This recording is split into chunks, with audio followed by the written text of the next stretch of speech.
Okay, I'm going to rerun the model real quick, and then using this same command to get my logistic regression model. But what I wanted to do is I wanted to look like the data that we ran when we did this in Excel.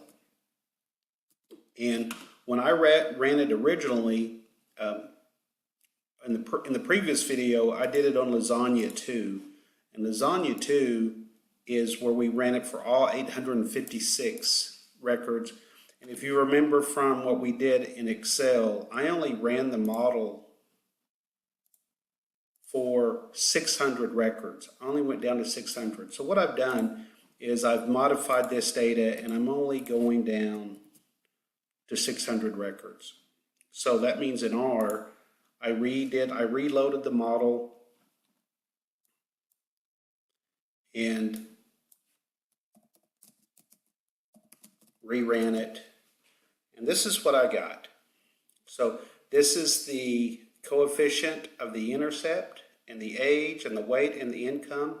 And if you look at those,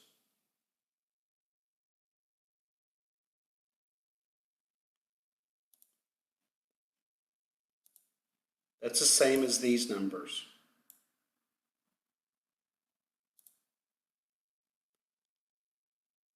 And the residual deviance, this 501, that is the -2 multiplied by the log likelihood.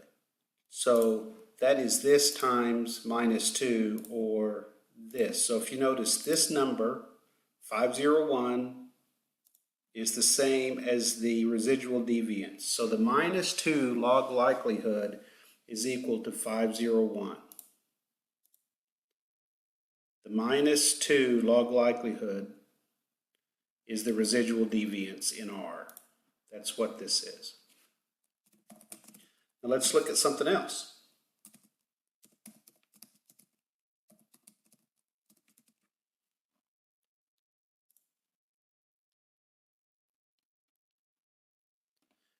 This gives you something that we did not get in Excel. I didn't show you how to calculate these in Excel, but what this does is give you which of these variables is significant and which ones are the most significant.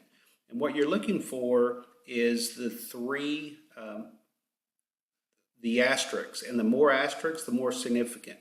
Something that's with 3 is significant at the 0.001 level, so it's a magnitude more significant.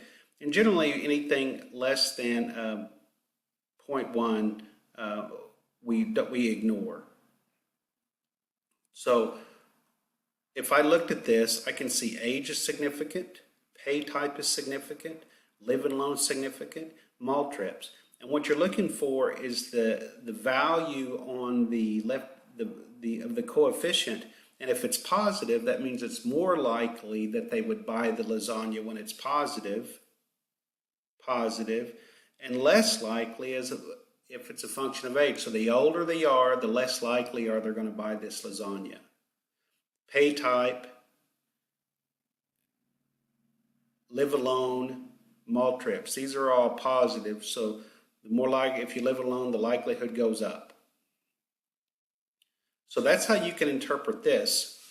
And there's some other information that we want to look at in addition to looking at this, is that we can calculate the significance of the model. And if you would take this code with my LR model, if you would copy that into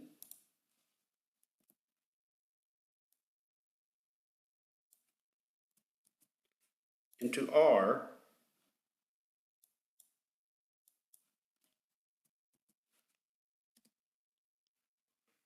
what that gives you is the probability that at least there's something in the model that's significant.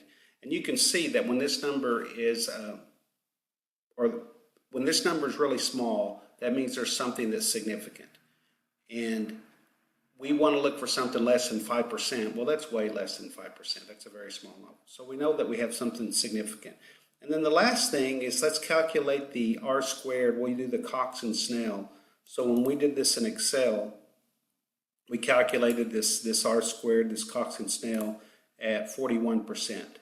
So if I want to calculate that in R, It's this code.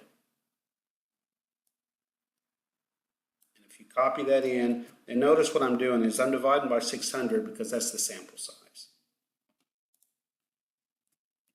Copy it in, hit enter, and then hit RCS to display it. So the R squared is about 0.41, which is what we got. So that's how you can use R to do logistic regression. Thanks.